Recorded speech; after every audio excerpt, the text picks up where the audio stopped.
dedo toco el borde de tu boca. Voy dibujándola como si saliera de mi mano. Ejemplo. Yacíamos en un lecho de amor. Ella era un alba de algas fosforescentes. Hola, hola, hola a todos, ¿cómo están? Bienvenidos a este nuevo Desbocados, hoy 16 de septiembre, Desbocados número 38 por Punto Radio 93.1. Gracias a todos los que nos escuchan desde la radio, sintonizando el dial en la ciudad de Chacabuco, y a quienes nos ven a través del streaming en vivo y también cuando queda grabado, ¿no? Que lo pueden ver tanto en la página de YouTube de Punto Radio 93.1 como en la de Desbocados. Hoy tenemos una invitada muy especial. Siempre nos dedicamos a charlar con personas que escriben a lo largo del territorio argentino y también de otros países en nuestra lengua. Y hoy tenemos una invitada desde la ciudad de Tandil. Ella es Natalia Figueira, es docente de literatura en escuelas secundarias y en profesorados de formación docente. Además, coordina talleres de poesía en la ciudad de Tandil. Es licenciada en enseñanza de la lengua y la literatura por la UNSAM, donde también cursó la especialización y la maestría en literatura infantil y juvenil.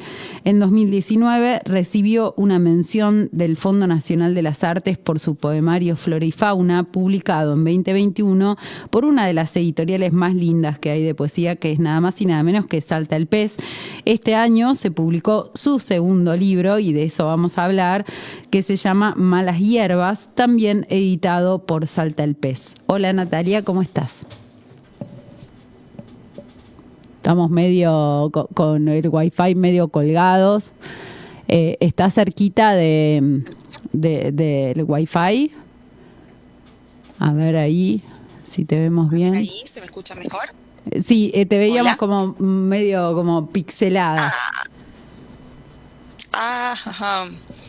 En casa de herrero, cuchillo de palo, porque acá tengo mi pareja que es de sistemas. ¿Dónde estás? Pero, ¿querés que me vaya a otro lugar? No, ahí vamos bien, ahí estamos bien. Bien. Bueno, gracias antes que nada por aceptar esta invitación, por pasar por acá, por este Desbocados. Y bueno, que te queremos preguntar todo, y primero y principal, ¿de dónde salió todo esto? ¿Cómo empezó este interés por la literatura, por la escritura? ¿Cuándo fue? ¿En qué contexto? Etcétera. Bueno, primero, muchas gracias por invitarme a compartir lo que más me gusta, que es la poesía. Así que muchísimas gracias por el espacio. ¿Cuándo surge? Yo creo que desde muy, muy pequeña.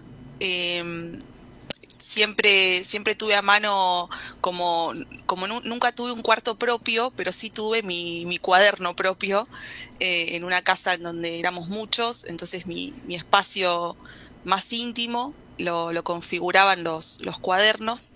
Entonces yo creo que ahí nace mi vínculo con la escritura y con la poesía, pero por supuesto también mucho antes, con abuelas narradoras, ¿no? Con una madre que me leía antes de irme a dormir, maestra jardinera. Entonces estaban todos los cuentos tradicionales ahí, siempre muy presentes en mi casa.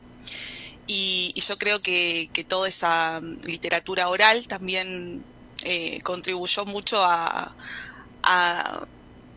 de alguna manera ir conformando una sensibilidad, ¿no? Para estar atenta a otras cuestiones. Y después, mucho después, fue la literatura escrita, ¿no? La palabra escrita.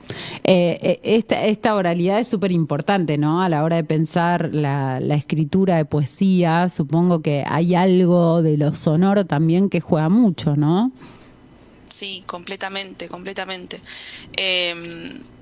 Creo que hay cierta musicalidad, ciertos ritmos que se construyen desde antes de empezar a escribir, ¿no? Desde la infancia, y que siguen latentes en nosotras, en nosotres, cuando escribimos. escribimos a partir de cierta musicalidad, o al menos me pasa eso a mí, ¿no? Escribir a partir de cierto ritmo interno que creo que tuvo que ver con todas mis vivencias en la infancia. Entonces es como muy difícil no pensar en esa música que se construye desde un principio, ¿no? Uh-huh. Sí, y sobre todo en la poesía, que tiene esa realización en la oralidad y que es tan musical. Uh-huh. ¿Siempre escribiste poesía o tendiste también a investigar la narrativa? Digo, en esos inicios, supongo que eras muy chiquita, ¿no? Cuando intentaste probar, por lo que contabas recién, o intentaste probar a escribir, ¿no? Siempre fueron poesías, también... bueno, estas escrituras más íntimas, ¿no? Como más de estas escrituras del diario íntimo, que todavía siguen, uh-huh. que todavía siguen concluyendo, y que son muy importantes también para pensarme a mí misma, ¿no? Pero sí, casi siempre fueron poemas, algunos cuentos, pero siempre la búsqueda estuvo en el autobiográfico que hoy también me parecen como interesantes de seguir indagando, ¿no? Uh-huh. Hoy, y que de hecho se ven un montón, ¿no? Este auge de las escrituras autobiográficas o de las escrituras del yo, me parece que es algo que al menos en mí está empezando de nuevo a aflorar y que me interesa como indagar. Uh-huh. Hará unos, bueno, no sé, yo me acuerdo que era en pandemia, ¿no? Tengo como... No sé, pero viste que la pandemia fue eterna. No sé si fue en el 2001, 2002, una cosa así. Surgió un debate muy fuerte en torno a la literatura del yo. Y vos decís, bueno, no, a mí me interesa indagar lo autobiográfico. ¿Hasta dónde se puede indagar? Digo, ¿hasta dónde...? No en el sentido de poder, en el sentido de autorizarse, sino ¿hasta dónde editar lo que indaga lo autobiográfico, ¿no? ¿Hasta dónde publicar un poema que está vinculado con lo autobiográfico? ¿Cuál es el límite? Es una... Todos venderíamos es una a gran todos. Cuestión. No me cuentes nada porque lo voy a usar. ¿No? Es una gran cuestión. A mí particularmente me pasa que en el poema siento que es otro terreno donde también se juega la subjetividad, por supuesto, y se juega la historia de quien escribe, pero también se juegan un montón de otras cosas, ¿no? Hay terrenos que escapan del yo en el poema, y eso me parece que es lo más interesante también. A mí, donde más puedo desplegar lo autobiográfico quizás es en el ensayo, o en otro tipo de escrituras donde me lo permito y donde la historia propia aparece como ya una recuperación política, si se quiere, de mi maternidad, de mi vida como mujer, de mi vida como hija también, uh-huh. Que me parece... Entiendo que durante mucho tiempo estas escrituras del yo o la propia o la historia personal de quien escribe es deslegitimada, pero también me parece que con los movimientos feministas sobre todo ha habido todo un acto de recuperación de la propia historia, ¿no? Pero en el poema esto que te decía, siento que se juegan un montón de otras fuerzas, ¿no? La historia de quien escribe, la potencia de quien escribe, las vivencias de quien escribe, su mirada política, pero también cosas que escapan del sujeto de quien escribe, ¿no? La música, el contexto, nuestras lecturas previas, insertarnos en una cadena de tradición dentro de la poesía que tiene sus propias leyes y sus propias lecturas, y después algo inesperado que pasa ahí también cuando escribimos, a pesar de que es una situación que queremos controlar, pasa algo inesperado y espero también suceda eso. Uh-huh. Quizás estoy pensando que se corta un poquito. Vos estás usando auriculares inalámbricos, quizás es eso, ¿no? Podría ser Augusto. Augusto no, es no, nuestro operador. No. Bueno, no pasa nada. No, no. Si quieres me voy a otro lugar, ¿eh? No, Si no, quieren, no, me bajo no, un no, ratito. no hay problema. Recién hacías una referencia bueno, más allá del sujeto que escribe, ¿no? El sujeto que habla en el poema, para vos te pregunto, ¿es un sujeto individual o excede, digamos, la materia del individuo que está escribiendo? Recién un poco lo decías, pero me interesa empezar a pensar, ¿no? ¿Quién escribe cuando vos escribís? ¿Qué cosa está escribiendo? Porque en algunos momentos mencionás como algo que se escapa, ¿no? Que es pese a la voluntad de uno. ¿Cómo sería eso? Bueno, otra de las sí, ¿no? Cómo se construye, cómo se pinta esa voz poética. No sé si tengo una respuesta para eso, pero sí creo que pasa un poco de todo. Hay una voz, hay todo un trabajo de construir una voz propia, ¿no? Una estética dentro de lo que, dentro de este recorrido, como poetas, como escritores, vamos trazando una voz y conformándola, pero esa voz no se separa de otras voces que también escriben y que también influencian a esa voz poética. Y en el caso, por ejemplo, de Malas Hierbas, que cuando empecé a escribir, que digo, son poemas que van desde la voz de las malas hierbas, de los yuyos, intenté escribir, por ejemplo, una voz activa, y ahí se me presentaba otra arista de esta voz poética, ¿no?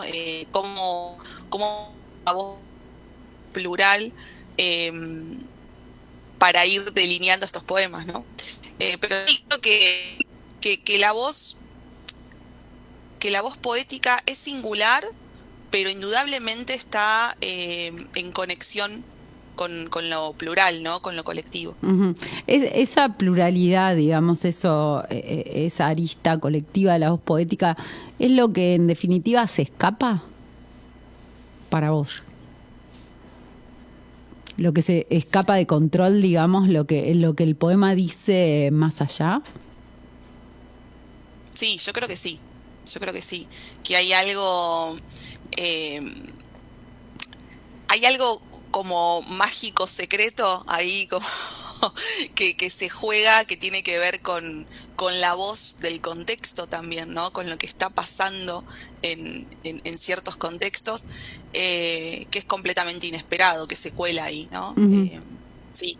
El otro día charlábamos con Tom Maver, ¿no? Y él decía, bueno, uno como ya sumergido tanto en el oficio, puede hacer ejercicio de escribir casi como todo el tiempo, ¿no? Se puede escribir un poema frente a una consigna sin mayores problemáticas, ¿no? Usamos 3, 4 herramientas que ya tenemos, logramos el efecto porque sabemos cómo, pero el poema es otra cosa. ¿A vos te pasa algo parecido en esto que decís, bueno, hay algo incontrolable, ¿no? Uno por ahí escribe varios poemas y esos poemas no dicen tanto como otro. Hay uno que es diferente. ¿En qué va esa diferencia para vos? Creo que está... Pero también respeto mucho a esos poemas anteriores, a esos, si querés llamarlos ejercicios,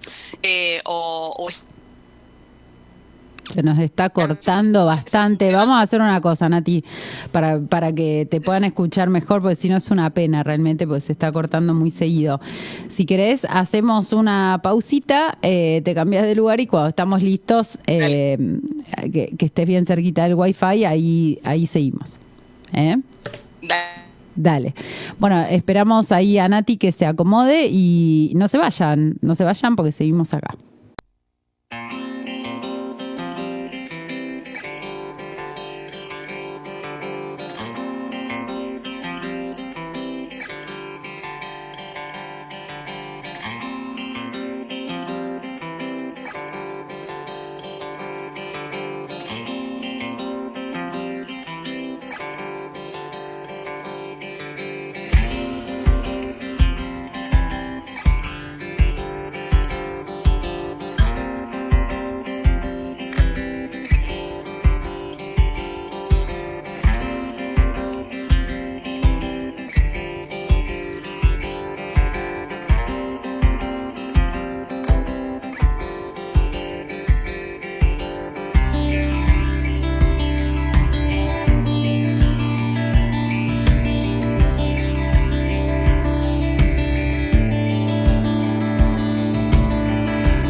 Bueno, acá estamos con Natalia Figueira. Hicimos una pausita porque se cortaba mucho internet. Entonces, bueno, nada, era una pena porque nos estábamos perdiendo lo que nos decía. Nati, ¿estás ahí? Acá estoy. Ahora ¿Me escucha sí, mejor? espectacular. Bueno, no me acuerdo qué pregunta así medio existencialista te hice acerca del sujeto poético, ¿no? Pero bueno, la diferencia, hablábamos de la diferencia de la escritura como ejercicio y la diferencia de el poema que aparece y dice otra cosa. Sí, yo te decía que respeto mucho esas escrituras intermedias, esos poemas que a veces aparecen como ensayos o como el eslabón previo a que suceda ese poema más revelador o que se nos presenta con otro tipo de fuerza, ¿no? Pero también hay algo que escapa de la sensibilidad del poeta y que tiene que ver ya con la sensibilidad del lector, ¿no? Que hay poemas que para los lectores son más potentes que los que son para el poeta que escribe, ¿no? Uh-huh. Entonces ahí es algo que se mete en un terreno completamente fuera del control y desconocido. Hay poemas que para los que escribimos decimos, uy, sí, este poema es especial o se presenta con otra fuerza o fue escrito de otra manera, con otra energía. Y quizás pasan desapercibidos para los lectores. Entonces hay algo que se juega ahí en el terreno de la lectura que a mí me parece al menos muy interesante y conmovedor, porque no sabes con qué te vas a encontrar, ¿no? Hay algo como una fuerza autónoma que va desplegando ese poema y los poemas. Uh-huh. Se me ocurren dos preguntas a partir de lo que decís, ¿no? Una es, ¿entonces se puede enseñar a escribir? Yo creo que sí. A ver, lo que pasa es que ahí me tocas muy, muy de lleno mi hacer docente. Claro. ¿no? Uh-huh. Yo primero me considero docente, además de coordinar talleres, doy clases en escuelas secundarias y si yo no creyera que se puede aprender a escribir y que cualquier persona puede ser poeta, no le encontraría sentido uh-huh. a mi función docente. Yo creo que sí. Por supuesto que tiene que ver con muchas cuestiones, ¿no? Construirse como escritores y como lectores también, porque también entra en juego toda una construcción de la sensibilidad, que para mí es anterior a escribir. Y por eso, no sé, yo, como muchas otras personas, estamos del lado de construir una escuela más sensible también, ¿no? Donde se trabaje con la sensibilidad, donde la empatía sea una bandera, por ejemplo, ¿no? Donde podamos desarrollar la imaginación también, no solamente conocimientos sobre la robótica, como totalmente. También, o la inteligencia artificial. No somos tan reemplazables los docentes, ¿no? No hay inteligencia artificial posible de suplantar esto que decís, ¿no? La humanidad, la sensibilidad, la alteridad, en definitiva. El encuentro con la voz propia también, con esa voz que conversábamos antes, ¿no? De cómo se va delineando esa voz poética. Y muchas veces los jóvenes se encuentran con su propia voz en la escuela, o con la voz de su compañero o compañera, ¿no? Y me parece como espacios súper potentes y productivos en el buen sentido, ¿no? Productores de sensibilidad, productores de la voz propia, productores del encuentro con el otro y un lugar potencial de poesía, ¿no? Un lugar potencial de ser poeta también. Así que sí, creo que sí, que se puede. Sí, podríamos hablar 5 días acerca de qué pasa con la poesía en las aulas, ¿no? Es como muy tremendo porque a veces es solo marcar recursos poéticos, ver rima, métrica con la otra. O sea, es la forma por sobre el poema. Y la contracara de ese escenario, que también es muy recurrente en la escuela, es dejar que la poesía se pasee sin ningún tipo de profundidad, Ujú. ¿no? Donde, Total. por ejemplo, sucede muchísimo el poema que escribe el alumno, la alumna, el alumne, no se corrige. No. No se corrige. Ujú. No Entonces, importa si es pasa ahí un texto con enter, digamos, y no es poema. porque también hay que, bueno, ahí viene otra discusión, que es la discusión de la corrección, ¿no? De qué se dice sobre un poema. A ver. Que no es simplemente marcar con rojo errores de ortografía, ¿no? Y a mí me parece que eso te lo dan justamente el paso por los talleres de poesía, por los talleres de escritura, donde te encontrás con otro, donde te encontrás en un grupo colectivo, en donde empezás a resignificar la palabra corrección, y te das cuenta de que la corrección también es un acto creativo. Total. También puede decir mucho sobre ese poema que se está escribiendo y contribuye a la escritura. ¿Y por qué no un estudiante no se merece un comentario real sobre el poema que escribió en un aula? ¿No? Y no simplemente un número de una calificación o marcar con rojo un error de ortografía, ¿no?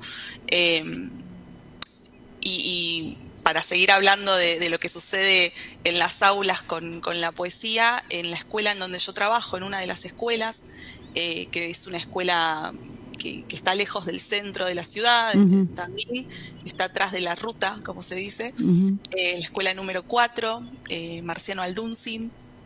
Tenemos un festival de poesía, este va a ser el tercer año consecutivo, y forma parte ya de los proyectos institucionales de la escuela, donde ese día, en el año, en noviembre, celebramos la palabra poética y tratamos de pensarlo como una antimuestra, ¿no? Que no sea un afiche donde mostramos lo que hicimos, sino donde invitamos al resto a participar por las mismas experiencias poéticas que transitamos durante todo el año, ¿no? Y es un momento sumamente esperanzador y sumamente conmovedor, porque ahí te das cuenta de que la palabra poética en la escuela está más viva que nunca. Totalmente, sí, es donde en ese tipo de actividades donde se produce el verdadero hecho educativo, ¿no? Pero bueno, podríamos hablar 1000 años. Hoy mencionabas el trabajo, ¿no? Sobre este poema que se va, que hay algo, digamos, que es inasible a la hora de escribir un poema, ¿no? Yo te preguntaba, ¿se puede enseñar? Vos decís sí.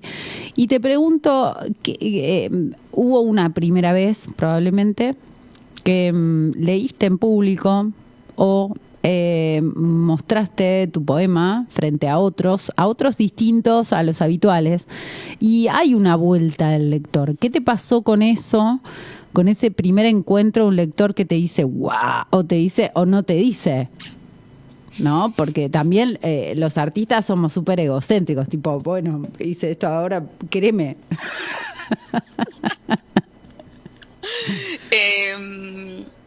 Ay, no recuerdo el primer momento, porque lo primero que pensé, tengo la escuela tan pegada conmigo, que pensé en un acto escolar de la escuela. Pero no era de poesía, era otra cosa. Pero no. Los docentes somos docentes 24 horas por día, 365 días al año. Después de jubilados también seguimos siendo docentes. Viste que no podés, es algo que no podés salir. Tremendo. No, pero pienso que lo más importante en ese momento en el que compartía mi poema con otra persona, en un taller, por ejemplo, no me interesaba tanto, no estaba como atenta a ver qué me van a decir, sino que para mí en un primer momento era muy importante poder leerlo en voz alta y poder escucharme, poder escuchar mi propia voz leyendo ese poema, ¿no? Y con el otro tejer un registro de cómo se conformaba esa voz poética. Yo necesito al otro para poder entender cómo es esa voz poética que estoy conformando. desde aspectos musicales como la cadencia, al leer un poema, el ritmo, hasta las palabras que utilizo, los silencios. Me parece que el otro me daba información muy valiosa sobre mí, ¿no? O sobre la voz poética. Entonces, sí, lo que recuerdo es eso, que como mucho agradecimiento, ¿no? Como, wow, qué bueno todo esto que me están diciendo, que no se trataba de, uy, qué bueno que está tu poema, o no me gustó, sino esta palabra, esta cosa. Sí, o fíjate que lo leíste y cortaste el verso distinto en la lectura, exacto, ¿no? Y a mí me parece súper generosas esas devoluciones que hablan sobre el trabajo, ¿no? Sobre el trabajo de escribir. Me parece que está bueno recuperarlo también esto en las aulas, ¿no? Pensar en la escritura como un trabajo, sí, o como un trabajo intelectual y un trabajo también sensible, ¿no? Pero que requiere tiempo, que requiere cierto esfuerzo, entonces no es algo que pasó así mágicamente y ya, sino que a mí al menos me convoca a detenerme en ese trabajo y en lo que pasó previamente para llegar a eso y en lo que va a suceder después para seguir construyendo ese poema. Recién decías, recién no, hace un rato decías, bueno, yo empecé a escribir, ¿no?, en un contexto donde estaba muy incentivada con la literatura oral, digamos. ¿Cómo se te ocurrió estudiar un profesorado de lengua y literatura? ¿Tuvo algo que ver con la escritura? ¿Te decepcionó? ¿Lo estudiaste por eso? ¿Lo estudiaste por otra cosa? Hablabas de asistir a talleres también, por eso lo pregunto.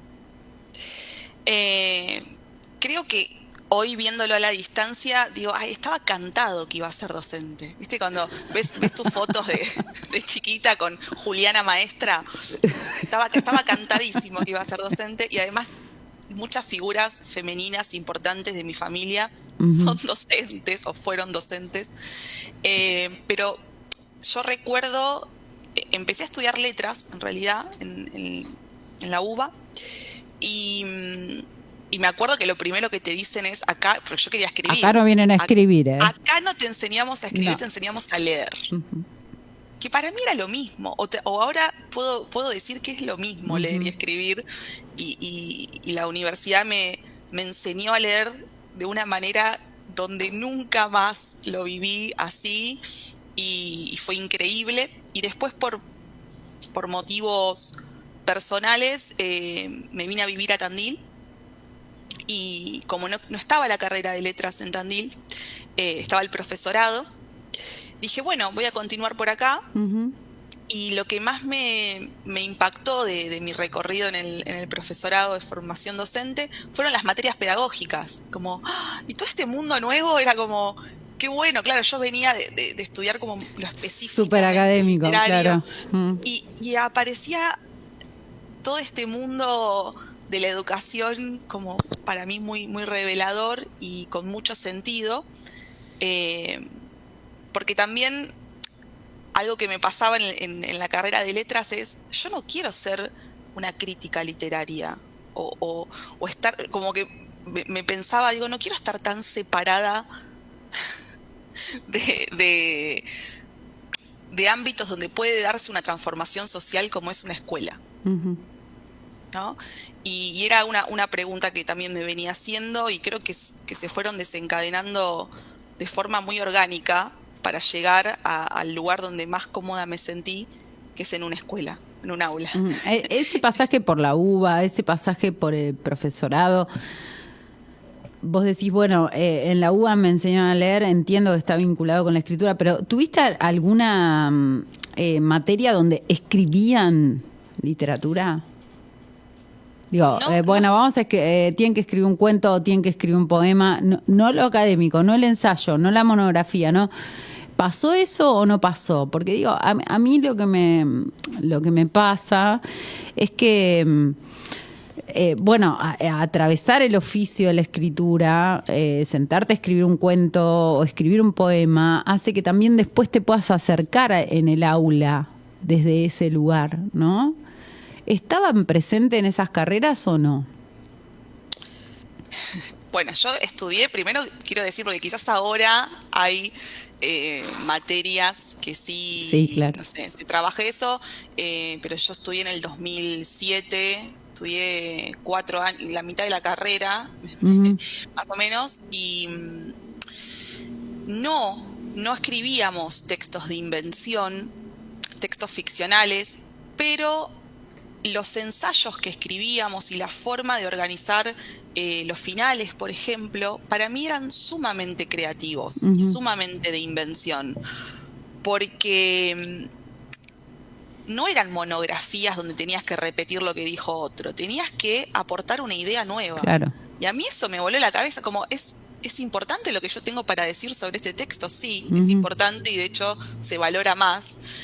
Y establecer esos vínculos entre otras voces expertas junto con mi mirada, a mí me parecía sumamente creativo. No ujú, escribíamos cuentos, no escribíamos poemas, pero sí teníamos la posibilidad, o al menos eh, se trazaba un camino para que digamos algo interesante sobre eso. ujú, Y a mí eso me marcó. ujú, Y de hecho hoy pienso, porque sigo estudiando y sigo escribiendo textos académicos, que los textos académicos necesitan también impregnarse de esa sensibilidad más creativa ujú. y son más valorados, porque cuando vos lees un texto académico, agradeces cuando Cuando es encontrás amable la escritura, sí. ¿no? Cuando encontrás cierto Ajá. lenguaje, cierta sensibilidad, me parece que como lectores lo agradecemos. Ujú, Otra vez volvemos a esto, no queremos una academia que esté separada de lo que esté sucediendo en la sociedad o en la cultura y en la literatura. Entonces, hoy yo, al menos como estudiante eterna, estoy trabajando en que mis textos académicos también estén impregnados de la voz poética que voy construyendo. Me ujú. interesa esa búsqueda.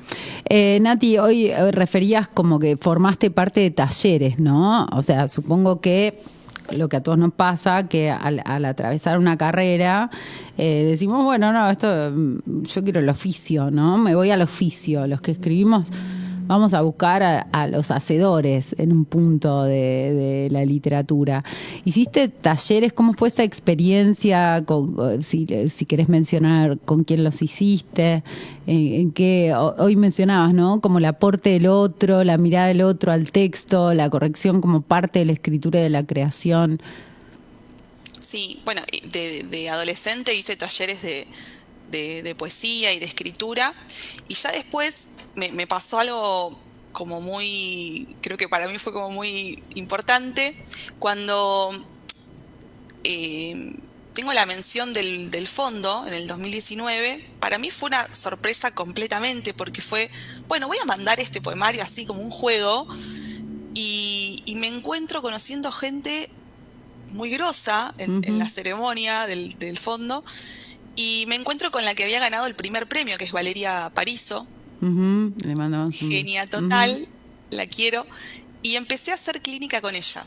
Y para mí fue como un antes y un después, porque la sensibilidad y la amorosidad con la que ella toma tus poemas y los escucha y los respeta también fue como muy, muy hermoso. Así que ella tuvo mucho que ver también con el proceso de escritura de Malas Hierbas, fue con una de las que los trabajé. Y después otra gran maestra para mí de taller es Roberta Ianamico, con la que sigo haciendo taller el día de hoy. Primero porque la admiro muchísimo ujú. y, y suelen ser como, bueno, ella es una eh, ha pasado por el taller de Laura Debetach, Claro. ¿no? Entonces es como mamó toda esa Ujú, energía de Laura Debetach y es muy hermoso poder verlo en sus talleres, que son muy creativos y muy lúdicos también. ujú, También tuvo que ver en el proceso de escritura de Malas Hierbas. Y después hice también taller grupal en la pandemia, que me salvó la pandemia, Vero Yatat, ujú. también genia total, y con grupos muy amorosos. Yo digo, tenés que ser una persona muy especial para poder proyectar la energía que proyectaba en la virtualidad, Ujú, en un contexto tan terrible como fue la pandemia para muchas personas, y sin embargo se armaban unos grupos sensibles muy, muy potentes, que al día de hoy sigo teniendo contacto con alguna de ellas. Y sí, fue muy importante. Ese O sea, el primer poemario medio que lo armaste sola, te mandaste. Sí, lo armé sola. Sí, tremendo. Con amigas. En realidad tenía un grupito de amigas, poetas, con las que nos íbamos pasando los textos y mirá, te muestro lo que escribí, bueno, tal cosa, pero fue muy intuitivo y eran poemas que yo venía escribiendo hace mucho, pero no había llegado a la instancia de hacer clínica, por ejemplo. Claro. Y muy loco. Para mí fue muy loco. Sí. Para mí fue re loco. No por el premio en sí, o sea, no por la mención en sí, sino porque fue, ahora me voy a tener que empezar a comprometer. Me voy a tener que poner las pilas. Sí, fue como un llamado de atención al sueño y al deseo que siempre tuve y a recoger ese guante, ¿no? Como hacerme cargo de eso que siempre sentí también. En esto ya un poquito lo estás respondiendo, pero ¿cuáles considerás que son las continuidades entre aquel primer poemario y este segundo poemario? O ¿cuáles crees que son las rupturas? Digamos, bueno, acá frené con tal cosa o continué con tal otra. Hay primero como un eje matriz que es la naturaleza, ¿no? Como muy presente siempre en todo lo que escribo. Pero la mayor diferencia es que en este segundo poemario hay una unidad que se lo da esta voz colectiva de las malas hierbas, ¿no? Son todos poemas desde una misma voz, plural y diferente. Hay como algo más orgánico, si se quiere, y mucho más trabajado también. Este segundo poemario mucho más pensado, creo, o con mucha más conciencia del trabajo, porque no es que los otros poemas no fueron trabajados, sino que ahora hay otro nivel de conciencia mío de ese trabajo, ¿no? Que es escribir. Pero bueno, como mucho más preocupada en otras cuestiones que fuimos mencionando al comienzo, ¿no? Sobre la voz poética, sobre la música, sobre el ritmo, con qué otra tradición va a dialogar también poemas. Hoy hablabas un poco, bueno, de este proceso de corrección, de reescritura, de clínica del poemario. Hay un pasaje que es de esa intimidad, digamos, de terminar de armar un poemario y decir, bueno, creo que acá hay algo. Me mando al Fondo Nacional de las Artes, como hiciste vos. Pero hay un proceso que a veces resulta muy difícil, por el que probablemente recibirás consultas porque das talleres, como nos pasa a casi todos los que damos talleres. ¿Cómo se llega a la edición?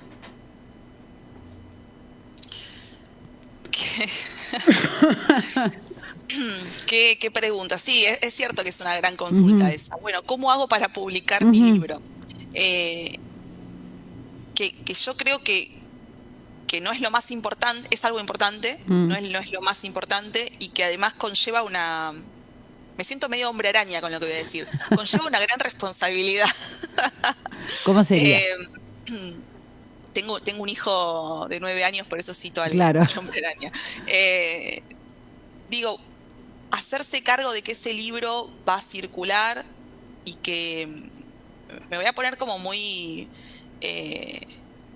quizás muy pragmática con lo que voy a decir, pero cuando vos publicás un libro aparecen otros tipos de contextos y eventos donde tenés que empezar a hablar sobre tu libro y yo digo, qué bueno que me pasó ahora, que me siento más preparada para poder hablar de mi libro que en otro momento, ¿no? Y a veces uno en ese afán de querer publicar, porque pensamos que es lo más importante, quizás nos olvidamos de prepararnos para poder hablar sobre eso, para poder tener conciencia sobre lo que hicimos o por qué lo hicimos. Así que me parece que primero no es lo último, o no debería ser lo último la publicación, pero cómo se llega a eso en mi caso, bueno, tengo la suerte de publicar con una editorial de la que Hermoso. soy fan absoluta de Salta al Pez, me encanta Salta al Pez. Y cuando todo tiene que ver por la mención del fondo, lo vuelvo a nombrar porque para mí fue un hito en este sentido de empezar a conocer otros circuitos y otras personas, y que yo creo que eso me dio cierta legitimidad, no sé qué. Entrada, para poder- claro. Cierta entrada que si no, creo que no la hubiese tenido, para poder presentarme con ellos y que leyeran mi libro y que les gustara y que lo quisieran publicar, ¿no? Y una vez, bueno, ya ahí, después fue como todo más sencillo, ¿no? Pero bueno, en mi caso fue así, como medio ahí de suerte preguntando. Pero bueno, sí, yo soy muy fan de Salta al Pez. Hermosa. Una de las editoriales Hermosa editorial. más pujantes en este momento, de las que más publica además poesía independiente, y con mucho cuidado y mucho trabajo por detrás también. Bueno, Nati, no quiero que no nos quede tiempo para que nos compartas algo de Malas Hierbas, ¿no? ¿Dónde se puede conseguir el libro? ¿Cómo hacen los oyentes para hacerse de él? Acá lo tengo. Bueno, por la web de Salta al Pez se puede conseguir, se puede comprar ahí. También están las librerías asociadas, digamos, que en este momento, bueno, yo en Tandil al menos te puedo decir La Casa Azul, la librería amiga. Pero bueno, después hay otras librerías también que tienen el catálogo de Salta al Pez, y si no, por la página, de manera muy sencilla, se consigue el libro. Y miren qué hermoso, con las puntas redondeadas. Yo amo esto que hacen. Hermoso. No, además el papel, la letra, impecable. Y la imagen de la tapa, una de las editoras, Marina, juntó Malas Hierbas de su isla, donde vive ella, y compuso este pajarito con esas malas hierbas. Hermoso. Acá tengo a mi perro que quiere participar. Bien. ¿Tenés algo ahí para compartirnos, para leernos? Les leo, son poemas muy, muy breves, así que si quieren leo 2 o 3 o 4. 1. Crecemos a contrapelo del césped que la mano acostumbrada a las líneas toca. Bravas nos hincamos a la tierra, hacemos lo que haga falta para permanecer.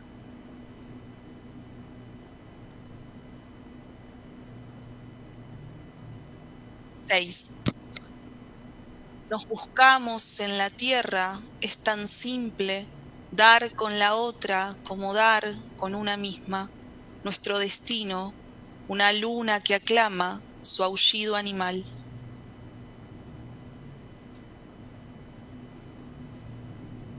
Poema 11. Ser en el misterio una forma insospechada. Las espinas son el vidrio bruto de nuestro corazón. Nos moldeamos en el riesgo, parecemos inocentes. 12. No tenemos la tersura de la rosa y la helada pasa con menos fuerza sobre nosotras.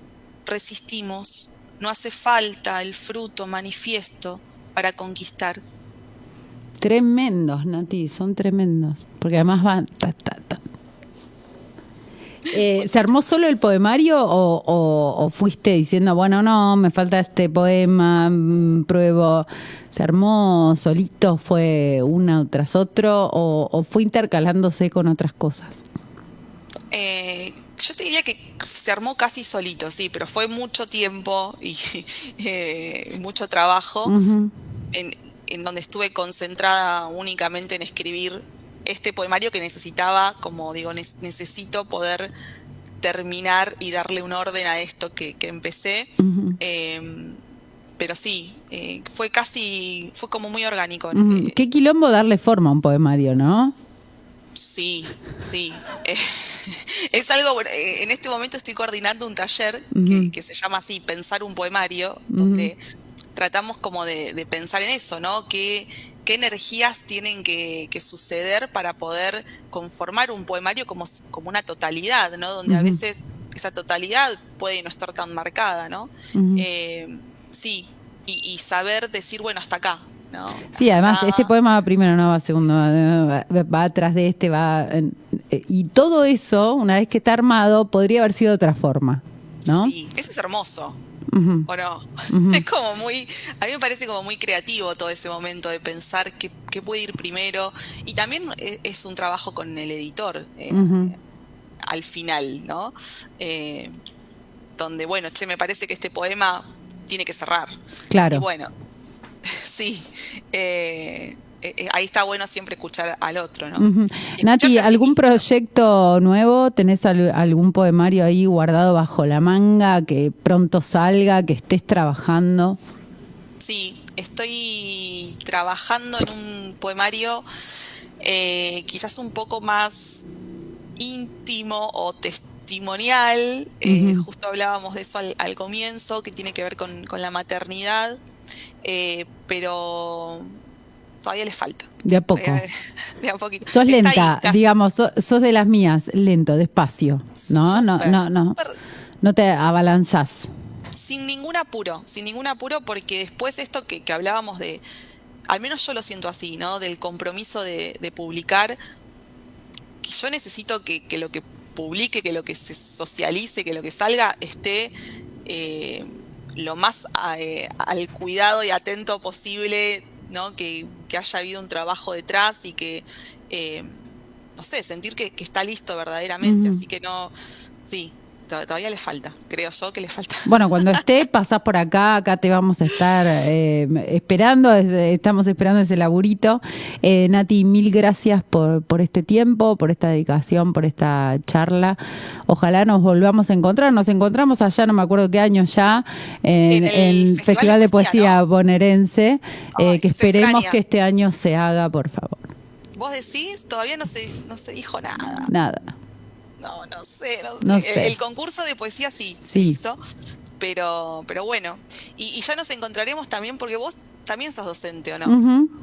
Para hablar de la docencia y la poesía, que me parece como muy interesante y necesario. Sí, indispensable. Nati, mil gracias, te mando un abrazo gigante, gracias por pasar por acá. Bueno, así pasó Natalia Figueira por este Desbocados número 38, y nosotros nos volvemos a encontrar el próximo martes. Chau.